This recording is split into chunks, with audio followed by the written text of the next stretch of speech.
The phone rang while I was folding laundry in my tiny Atlanta apartment.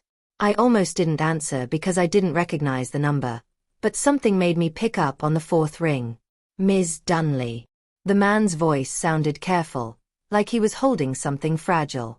This is Thomas Brennan from Morgan Estate Auctions. I think you should sit down. My hands went cold. I sank onto the couch, still clutching one of my work scrubs. The sapphire brooch your sister brought in last week, he continued, and I heard papers rustling in the background.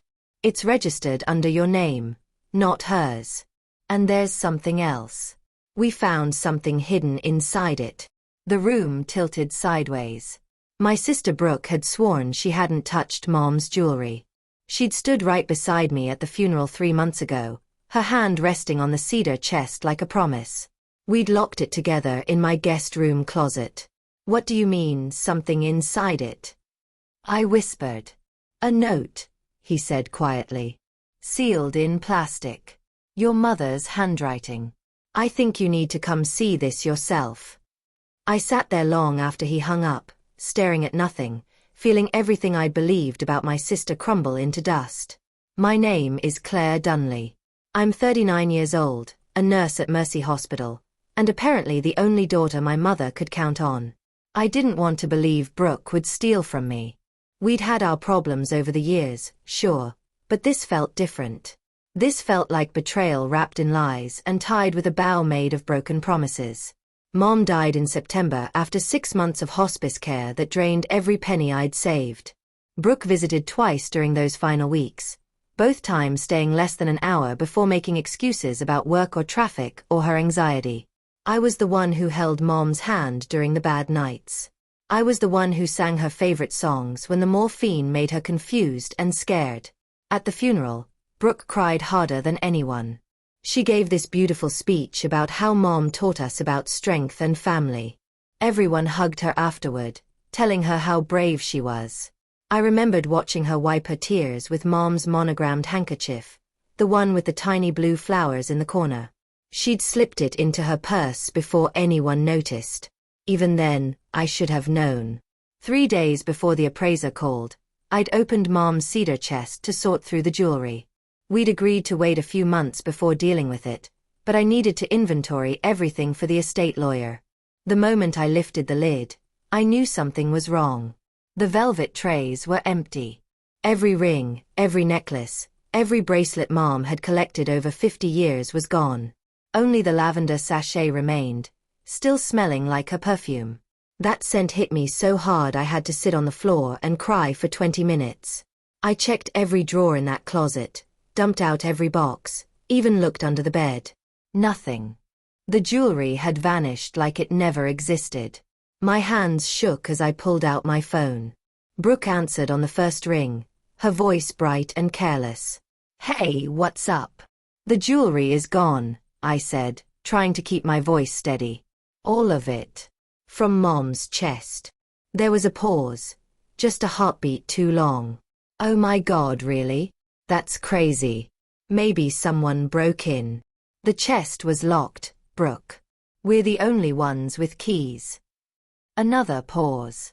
Well, I definitely didn't take it. Maybe you moved it and forgot. The lie sat between us like something rotten. I drove to Brooke's apartment the next morning before my shift started. She lived in a complex on the north side, the kind with a gym nobody used and a pool that stayed covered most of the year. When she opened the door, I saw the evidence of her spending immediately. Amazon boxes stacked against the wall. Shopping bags from expensive stores scattered across the couch. A new television mounted above the fireplace, easily 70 inches. Claire, seriously, this is getting weird, she said, not inviting me inside. I told you I don't have Mom's stuff. Then why do you suddenly have money for all this? I gestured at the chaos behind her. You were crying about your credit cards 2 weeks ago. Her face went red. That's none of your business. I got a bonus at work. You work retail, Brooke. Part-time. Why are you attacking me right now? I'm grieving too, you know. Her voice climbed higher, theatrical. You always do this. You always make me feel like the bad guy. She started crying, these big dramatic sobs that probably worked on our cousins but made my stomach turn. I'd seen this performance too many times before. If you took Mom's jewelry, I said quietly, I need you to tell me now. Before this gets worse. She slammed the door in my face. That afternoon, Mom's estate attorney called with news that made my blood run cold. One of Mom's registered heirlooms had been appraised at a local auction house under a different name. They'd flagged it because Mom had documented all her valuable pieces years ago, back when she was worried about insurance. The attorney emailed me the receipt. Sale date, 2 weeks after the funeral. Name on the form, Brooke Dunley. Signature on the authorization line, a messy scroll that was supposed to be mine. I stared at that signature for a long time. She hadn't even tried to make it look real. The piece in question was Mom's sapphire brooch, the one shaped like a butterfly with tiny diamonds for the wing details. Grandma had given it to Mom on her wedding day. It was worth more than everything else in that chest combined. And Brooke had forged my name to sell it. I printed the receipt and tucked it into a folder. Then I sat at my kitchen table and cried until my shift started, not because I was sad anymore, but because I was finally, completely furious. I called Brooke again that night. This time, I kept my voice calm and measured, like I was talking to a confused patient at the hospital. I found some receipts, I said. From Morgan Estate Auctions. Your name is on them. Silence. Then a shaky breath. Okay, fine. I took some of the jewelry. But Claire, you have to understand. I'm drowning in debt. The credit cards are threatening to sue me. I had no choice. You had choices, Brooke. You could have asked me for help. You could have gotten a second job. You could have done anything except steal from our dead mother. Don't say it like that. Her voice turned sharp. It's not stealing. It's my inheritance too. Mom would have wanted me to use it if I needed it. Mom wanted us to keep it in the family. That's what the will said. You signed the papers. The will doesn't matter if I'm homeless, Claire. God, you're so stuck on rules and paperwork. Real life doesn't work that way. She hung up before I could respond. I sat there with the phone in my hand, feeling something shift inside me. This wasn't about the jewelry anymore. This was about years of excuses, years of me cleaning up her messes while she played the victim. This time, I wasn't going to let it go. 2 days later, Thomas Brennan from Morgan Estate Auctions called again. His voice sounded different this time, excited but nervous. Ms. Dunley, I need you to come to my office. Today, if possible. I opened the brooch to clean it properly, and I found something unusual. What kind of something? The back plate is hollow. There's a small compartment inside, probably custom made. Your mother hid a note in there, sealed in plastic wrap. I haven't opened it. I thought you should be the one to see it first. My heart hammered against my ribs. What does it say? I can only see a few words through the plastic. It's addressed to you.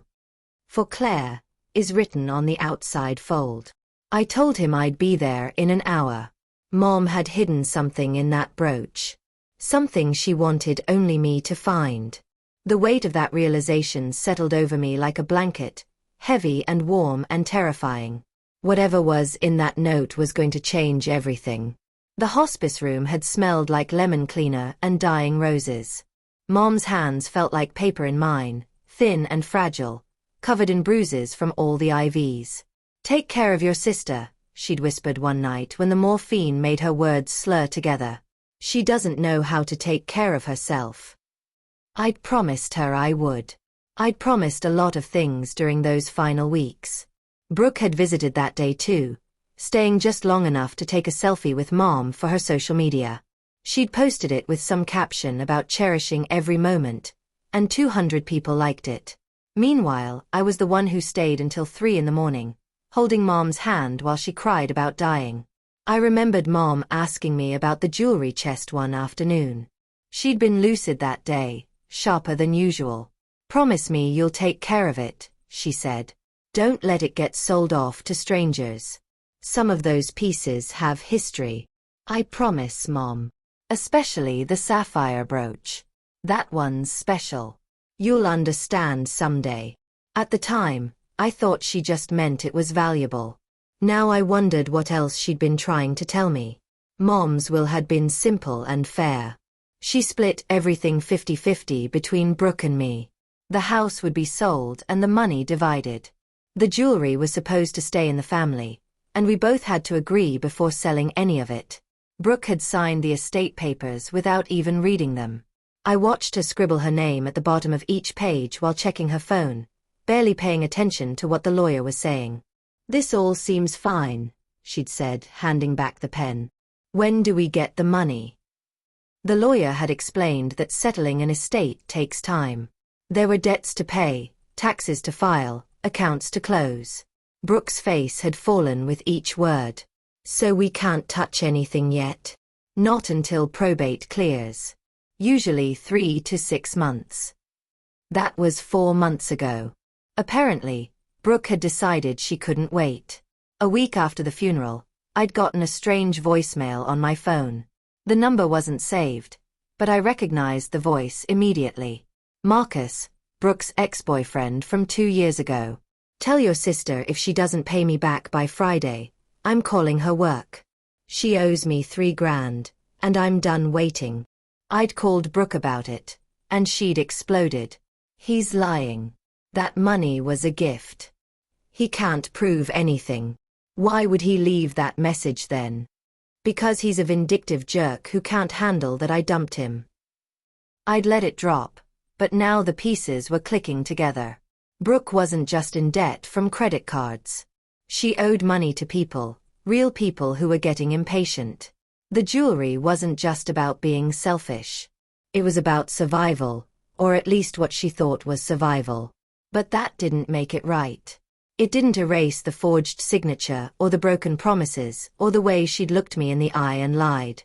Thomas Brennan's office sat above an antique shop downtown. The stairs creaked as I climbed them, my heart pounding with each step. He was waiting for me in a small room filled with estate pieces, jewelry displayed under glass, old paintings leaning against the walls. He looked exactly like he sounded on the phone. Mid-50s, careful hands, kind eyes behind wire-rimmed glasses. "Ms. Dunley. Thank you for coming." He gestured to a chair. "I wanted to show you this in person." The sapphire brooch sat on a velvet cloth on his desk, more beautiful than I remembered. The blue stones caught the afternoon light, throwing tiny rainbows across the wall. He picked it up carefully and showed me the back. There was a small clasp I'd never noticed before, disguised as part of the design. When he pressed it, the back plate opened like a locket. Inside was a piece of yellowed paper, folded small and wrapped in clear plastic. My mother's handwriting showed through the wrapping. "For Claire. You'll know when to open this." My hands shook as I took it from him. "I can give you privacy," he said quietly. "No. Stay. I might need a witness." I didn't open the note right away. I couldn't. Something about Mom's handwriting, still so clear and strong despite everything, made my throat close up. Instead, I asked Thomas about the brooch itself. "How much is it worth?"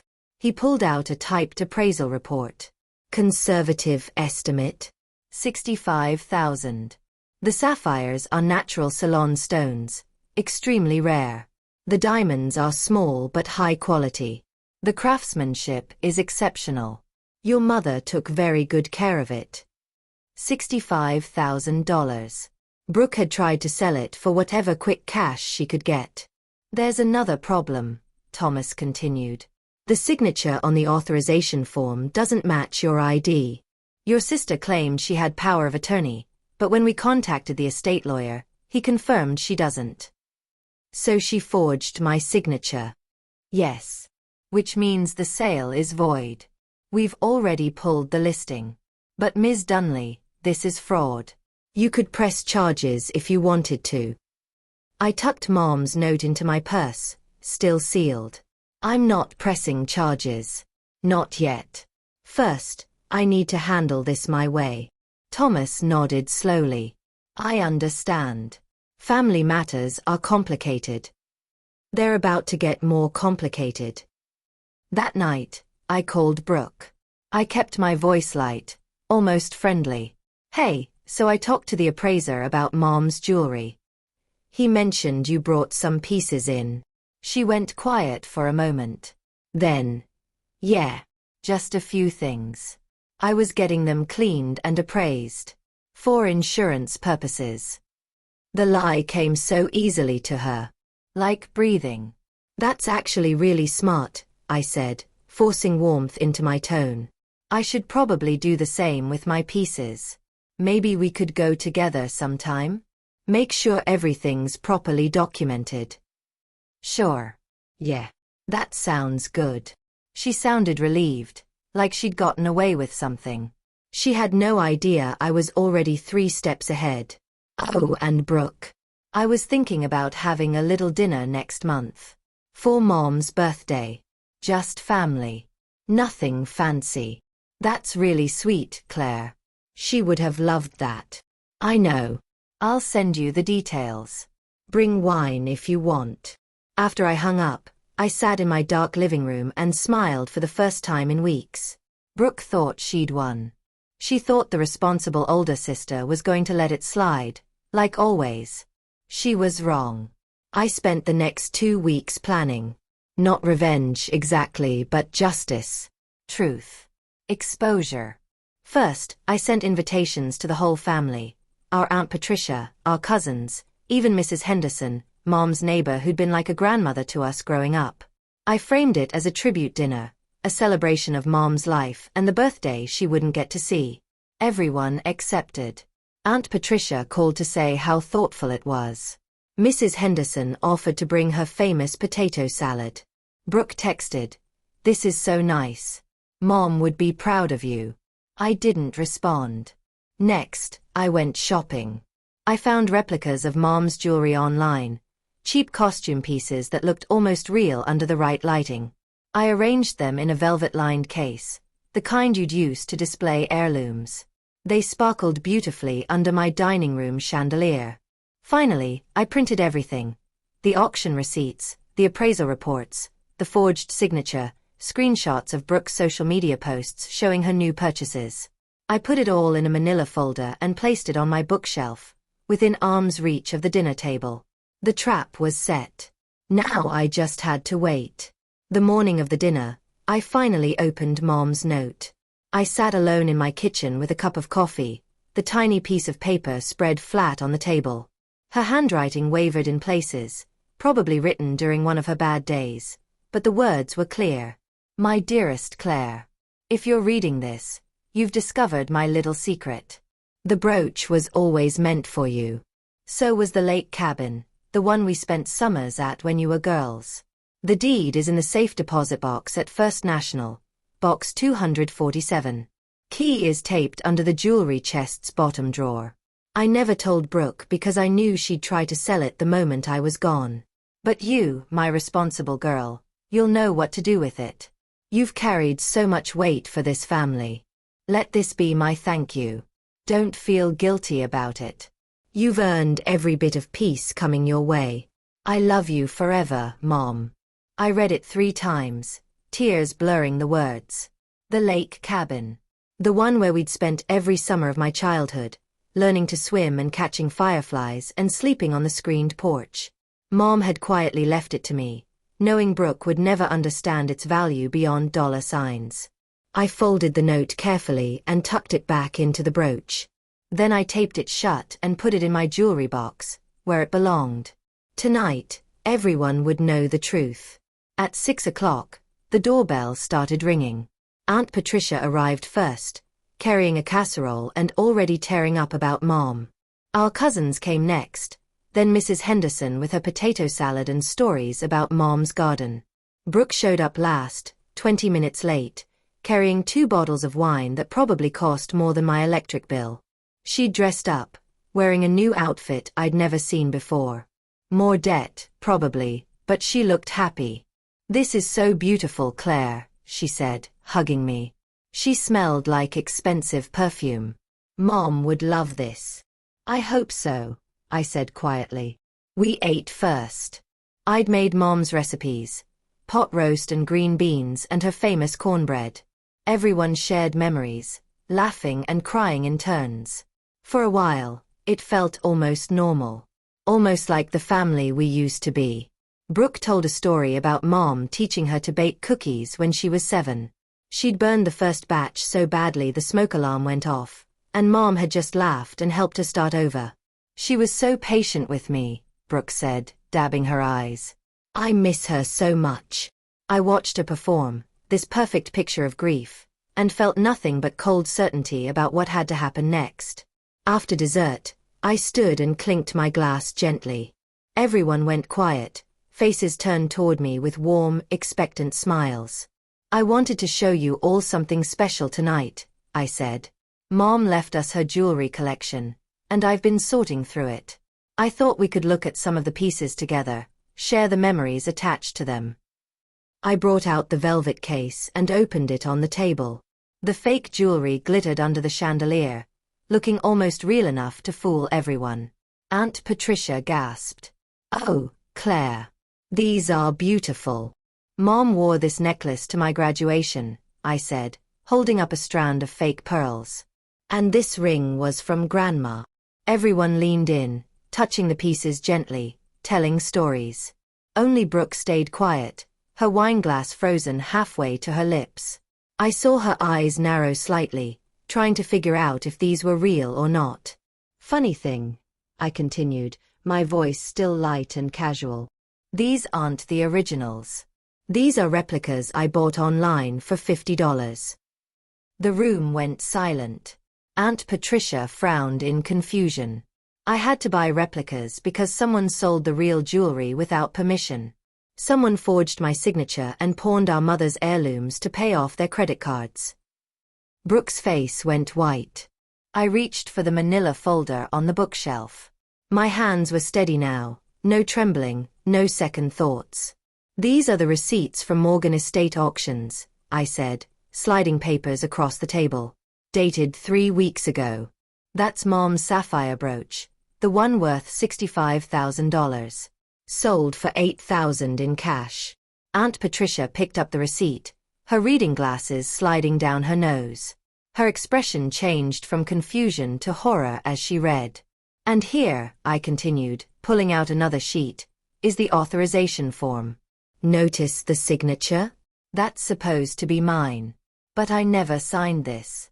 I never gave anyone permission to sell Mom's jewelry. I looked directly at Brooke. Her eyes were wide, her face red, her hands shaking so badly wine sloshed onto the tablecloth. You set me up, she whispered. No, I said quietly. You did this to yourself. I just made sure everyone could see it. Mrs. Henderson put her hand over her mouth. Our cousins stared at Brooke like they'd never seen her before. Aunt Patricia's face hardened into something cold and disappointed. Brooke, she said, her voice sharp. Tell me this isn't true. I can explain, Brooke started, but her voice cracked. Explain what? I interrupted. Explain how you stole from your own mother's estate? Explain how you forged my signature? Explain how you've been lying to everyone for months. Brooke stood up so fast her chair fell backward. You don't understand. You've never understood. I was drowning, Claire. The debt collectors were calling every day. I was going to lose my apartment. I had no choice. You had choices, I said, still calm. You chose the easy way. You chose to steal instead of asking for help. You chose to lie instead of facing your problems. Easy. Her voice climbed higher, hysterical now. You think any of this has been easy? You got everything.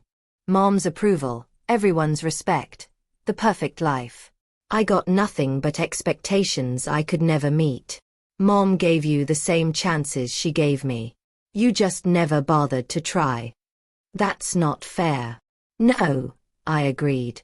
What's not fair is that I spent 6 months caring for Mom while you visited twice. What's not fair is that I paid for her hospice care while you posted selfies.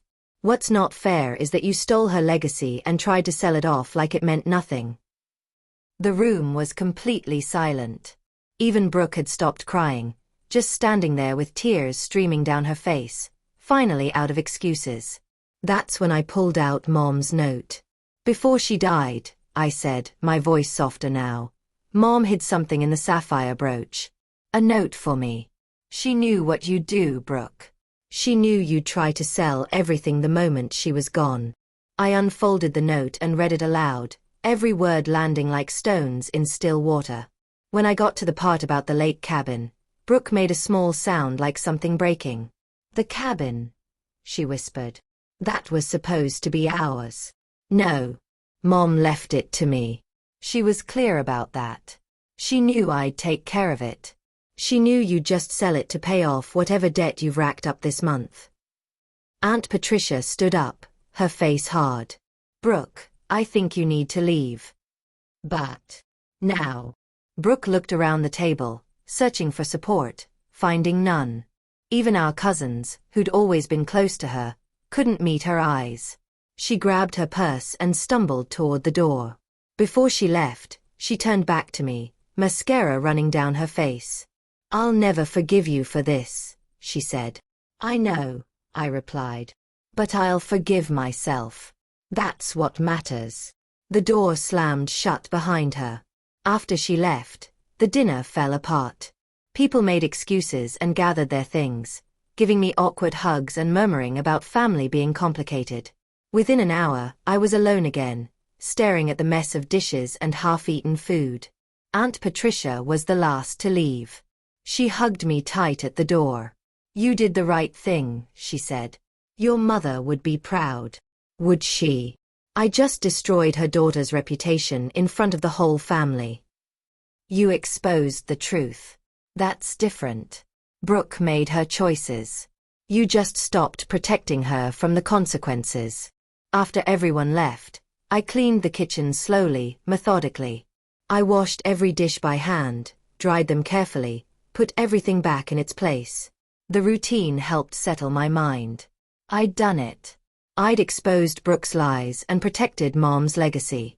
But I didn't feel victorious. I felt tired and sad and strangely empty. This wasn't how families were supposed to work.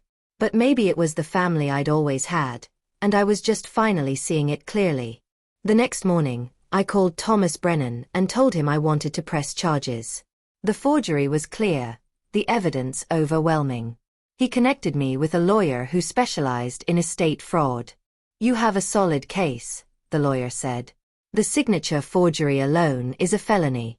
Combined with the theft of a registered heirloom, this is serious." "I don't want her to go to jail," I said. "I just want her to face consequences. Real ones. The prosecutor will decide that. But yes, there will be consequences." Word spread fast. By that afternoon, 3 of Brooke's friends had called me, accusing me of being cruel and vindictive. I blocked their numbers. Our cousins started a group chat discussing what happened, and someone added me to it by accident. I read their messages, most siding with me, some saying I'd gone too far. I left the chat without responding. The pawnshop owner called to say Brooke had come in demanding her money back, threatening to sue them for buying stolen goods. He'd called the police instead. Her credit cards froze her accounts pending fraud investigation. Her landlord got wind of everything and started eviction proceedings. I watched it all unfold from a distance, feeling numb. 2 weeks later, I drove to the lake cabin for the first time since Mom died. The key was exactly where she said it would be, taped under the jewelry chest's bottom drawer. The cabin looked smaller than I remembered, but still beautiful. Weathered wood siding, a screened porch facing the water, wildflowers growing in uneven patches around the foundation. Inside, everything was exactly as Mom had left it. Her books on the shelves, her quilt on the rocking chair, her coffee mug still sitting on the kitchen counter. In the desk drawer, I found more letters.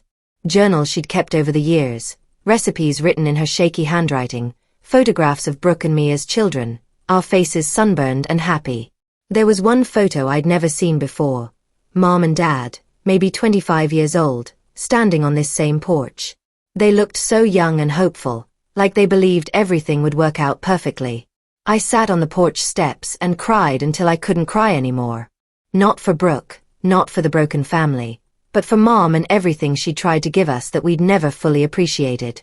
I started spending weekends at the cabin. I cleaned it up, fixed the loose boards on the porch, planted new flowers. Sometimes Aunt Patricia would visit, bringing groceries and helping me paint the shutters. We never talked about Brooke. I heard through cousins that she'd moved back in with an old friend, was working 2 jobs to pay off her debts. The criminal charges were dropped when she agreed to a restitution program and community service. I thought about calling her sometimes, but I never did. Some bridges, once burned, aren't meant to be rebuilt.